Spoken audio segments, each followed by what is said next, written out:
Railway budget जब मंत्री जी ने पेश किया था उसके बाद कुछ लोगों ने इसकी प्रशंसा की थी और कुछ ने इसकी नाराजगी जताई थी। मैं मंत्री जी आपको बताना चाहता हूं कि मराठवाड़ा के प्रमुख अखबारों की सुर्खियां आपके बजट को लेकर क्या थी।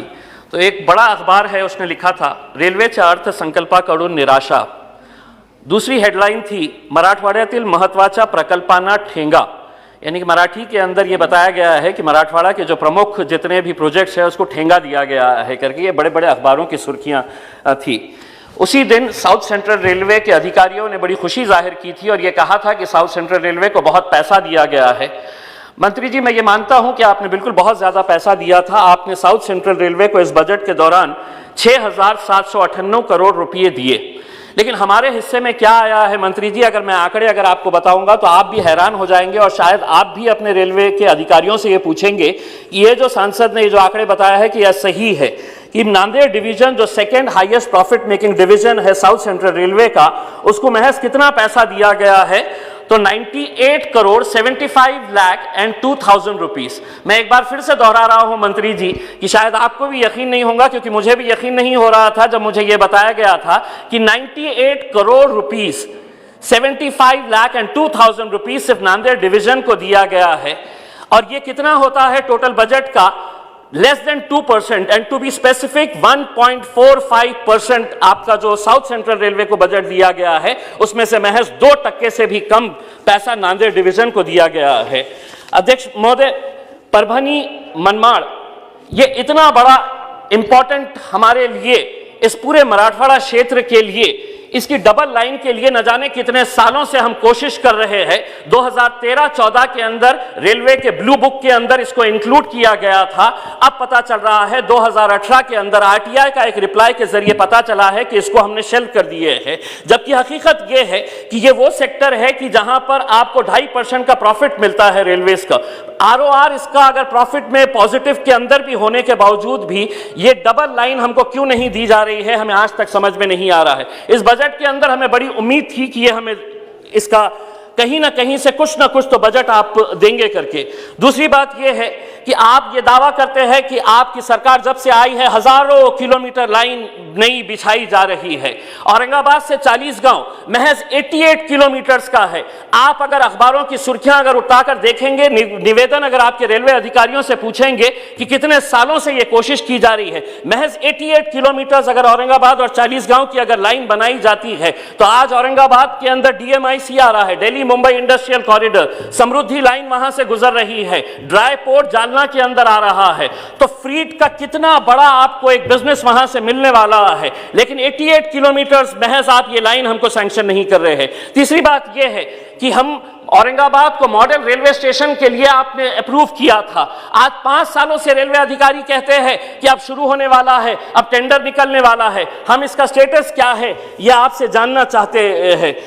मंत्री जी, हम आपको यह बताना चाहते हैं कि अगर हर फैसला, अगर आप आरओआर रेट, आपका आरओआर के हिसाब से अगर आप लेंगे तो मराठवाड़ा को कभी भी इंसाफ नहीं मिलने वाला है, क्योंकि मराठवाड़ा एक ऐसा क्षेत्र है जो पिछड़ा है।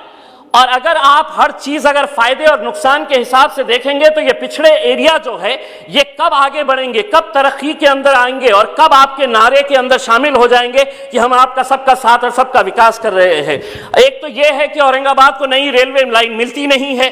बड़ी मेहनतों के बाद 11 साल के बाद एक रेल सैंक्शन की गई थी, एक रेल जो औरंगाबाद से होकर गुजर रही थी, जो कोल्हापुर धनबाद, ये यहाँ के मराठवाड़ा के जैन समाज के लोग थे। 11 साल तक लगातार मेहनत किए कि ये रेल औरंगाबाद से होकर गुजरे ताकि उनके तीर्थ स्थान जो है झारखंड से जोड़े जा सके। साथ ही साथ बुद्धिस्ट और हिंदू भाइयों के लिए भी ये बहुत बड़ी धार्मिक स्थलों को जोड़कर जाने वाली ट्रेनें थी। लेकिन हुआ यह है कि अब 19 फरवरी से एक नोटिफिकेशन जारी हुआ है आपके पास से कि औरंगाबाद और जालना इसके बाहर कर दिया जाए, क्योंकि ये हमारे लिए फिजिबल नहीं हो रहा है। हम एक बार फिर से आपको ये कहना चाह रहे हैं, ये पिछड़े इलाके हैं। एक बार ये पिछड़े इलाकों को अगर आपकी जरूरत है, अगर ये जरूरत है, अगर आप हमारी पूरी नहीं करेंगे तो कौन करेगा? आज हम ये मांग कर रहे हैं कि औरंगाबाद अहमदनगर पुणे लाइन का सर्वे किया जाए। औरंगाबाद को अगर पुणे से जोड़ा जाए तो पुणे और औरंगाबाद के अंदर जो यंगस्टर्स, स्पेशली जो IT सेक्टर के अंदर काम करने वाले लोग हैं, उनको कितना फायदा मिलने वाला है। अध्यक्ष महोदय, मैं एक बात कहना चाहता हूं, जब मंत्री जी पीयूष गोयल साहब जब रेलवे मंत्री बनाए गए थे तो पीयूष जी हम भी बड़े खुश हुए थे। हमें बड़ी खुशी इस बात की थी कि चलिए महाराष्ट्र का सुपुर्द आज इस देश का रेलवे मंत्री है, कहीं ना कहीं आप मराठवाड़ा के साथ इंसाफ करेंगे, एक उम्मीद हमारे को भी जगी थी। लेकिन आज अगर हम ये देखते हैं कि आप मराठवाड़ा के जैसे आप साउथ सेंट्रल रेलवे के नांदेड़ डिवीजन को महज 98 करोड़ रुपये अगर आप देते हैं, तो आप बताइएगा कि आप में और दूसरे रेलवे मंत्रियों ने जिन्होंने लगातार हमारे क्षेत्र के साथ नाइंसाफी की है, उनमें और आप में क्या फर्क है? हमने बहुत उम्मीदें आपसे लगा के रखे हैं।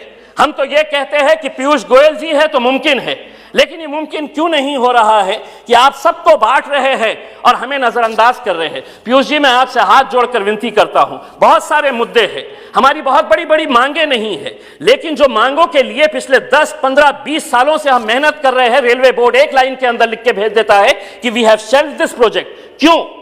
वहां के लोग अगर ये मांग कर रहे हैं, एक मिनट, वहां के लोग अगर ये मांग कर रहे हैं तो उनकी जायज मांगे हैं। मैं पीयूष जी आपसे विनती करूंगा कि मराठवाड़ा के जितने भी सांसद हैं उनकी एक मीटिंग आप मुंबई के अंदर ले और तमाम अधिकारियों के साथ जो जो आपसे मुमकिन हो सकता है वो करें। पीयूष जी, औरंगाबाद के अंदर एक बुजुर्ग शख्सियत है मैडम, ओम प्रकाश वर्मा नाम का, इसने अपनी पूरी जिंदगी रेलवे के मुद्दों के ऊपर गुजार दी। रेलवे मिनिस्टर्स के पास जाते, साउथ सेंट्रल रेलवे के हेडक्वार्टर जाते, हैदराबाद जाते, नांदेड़ जाते, ये बंदे ने पूरी जिंदगी अपनी गुजार दी। जो भी पेंशन का पैसा आता था, ये रेलवे का एक बहुत बड़ा एक्टिविस्ट था। कुछ महीने पहले पीयूष जी, उसने इतनी बड़ी फाइल्स मेरे पास लेकर आया और उसने ये कहा कि साहब इतने सालों से मेहनत कर रहे, लेकिन हमको एक बात समझ में आई कि मराठवाड़ा के लिए आवाज उठाने वाला और मराठवाड़ा के साथ इंसाफ करने वाला कोई नहीं। उस बुजुर्ग शख्स को इंसाफ दिलाने के लिए मैं आपसे विनती करना चाहूंगा कि ओम प्रकाश वर्मा जैसे रेलवे एक्टिविस्ट जिन्होंने अपनी जिंदगी रेलवे को बेहतर बनाने के लिए की है, उनको इंसाफ दिलाने के लिए और मराठवाड़ा की जनता को इंसाफ दिलाने के लिए आप हमारा साथ देंगे, यही उम्मीद है। धन्यवाद।